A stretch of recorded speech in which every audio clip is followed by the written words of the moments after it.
vois, en général, vous voyez, un catalyseur, c'est dans une réaction chimique, on part d'une situation entre les réactifs, d'accord, et puis en général, il faut préparer. Le chemin vers le produit passe par la construction d'intermédiaires qui vont rester des intermédiaires, donc qui sont instables. D'accord ? Qui sont instables, ça veut dire qu'on n'y va pas, en général, on n'y va pas tout seul. C'est-à-dire qu'il faut pousser pour avoir les intermédiaires. Il faut dépenser de l'énergie, il faut monter. Il y a une barrière d'énergie en général à franchir. C'est l'image qu'on emploie. Et plus la barrière d'énergie est haute, plus il va falloir du temps pour y arriver. Ça ne va pas se faire tout seul. D'accord ?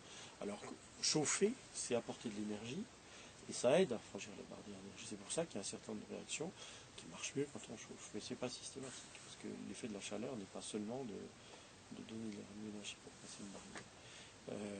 Mais une autre façon de faire, idéal, c'est d'abaisser la barrière, si on veut que ça aille plus vite. Et en fait, c'est ce que fait un catalyseur. Un catalyseur, il accélère la réaction parce qu'il fait baisser les barrières. D'accord ? Alors, comment est-ce qu'on peut faire baisser les barrières ? Ça peut être artificiellement en ayant un mécanisme d'ascenseur, par exemple. D'accord ? Donc là, quand on excite le TiO2, on peut parfaitement imaginer qu'il s'associe facilement. Il a une grande énergie, et en s'associant aux molécules de gaz, eh bien en fait, il les aide, surtout s'il est très actif comme réducteur, il les aide à franchir la barrière. D'accord ? Plutôt que de dire, tiens, allez, on va essayer de t'apporter un électron. Voilà, et ça, en général, dans l'idée d'une barrière à franchir et qui prend du temps, il y a aussi cette idée qu'il faut mettre les choses ensemble.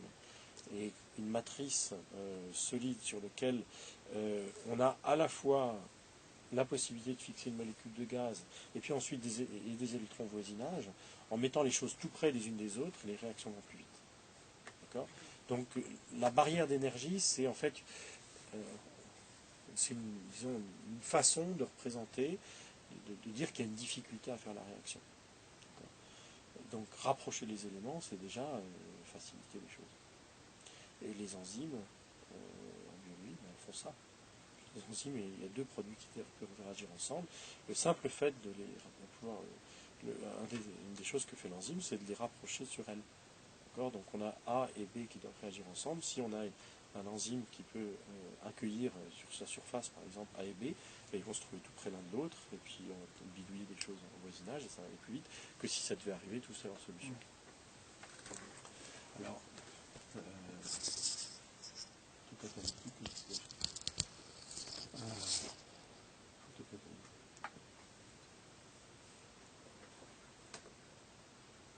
tiens, voilà.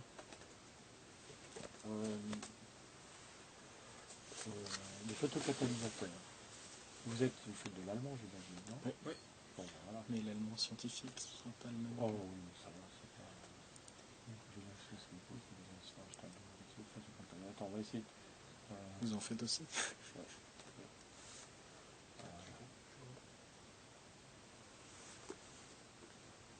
Qu'est-ce que. Il ne dit pas grand-chose, hein.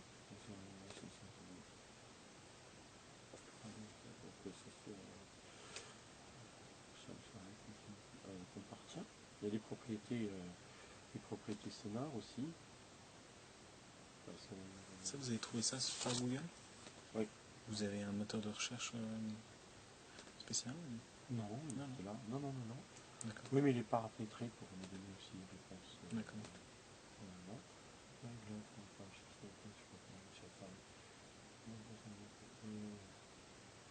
Il n'y a pas grand-chose là-dessus. Il y a beaucoup de choses sur les risques cancérigènes, en fait. Ah oui. Dans la publication.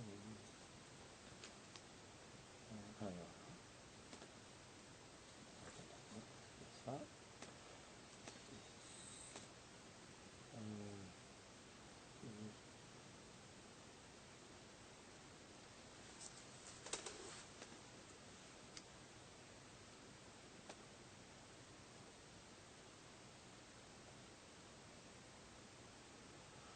Voilà, là, il y a la préparation de surface. Voilà. Ouais, non, il faudrait trouver un texte un peu de navigation.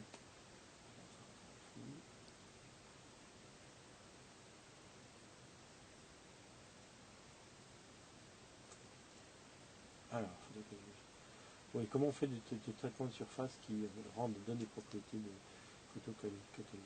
catalyseur. Mais je vois pas. Il y a TiO2 là. Pas l'impression. Si.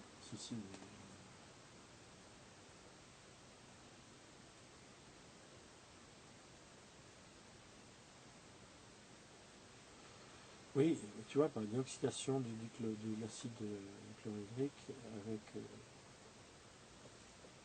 en Cl et puis en CO2.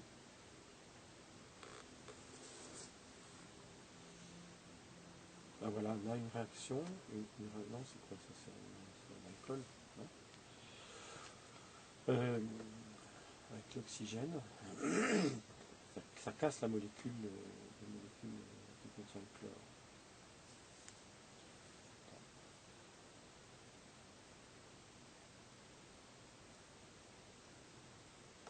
Il faudrait avoir une image du mécanisme. Je ne sais pas si on le trouve là.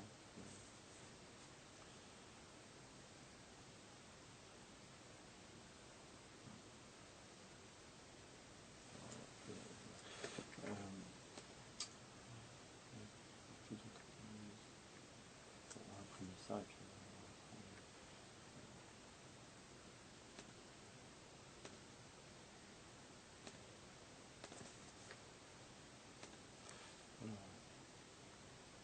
voilà, vous voyez, il parle ici dans la catalyse assistée par l'absorption de lumière. Donc l'activité photocatalytique dépend de la capacité du catalyseur à créer des paires électrons-trous, d'accord, qui engendrent des paires radicalaires. Alors des paires radicalaires, moi je vous parlais d'électrons qui peuvent être réactifs, mais il peut y avoir d'autres espèces chimiques un peu plus complexes que les électrons, et là en particulier ces radicaux-hydroxyles. Les radicaux-hydroxyles, c'est des espèces qui sont très réactives, qui ne durent pas très longtemps, mais qui sont extrêmement réactives.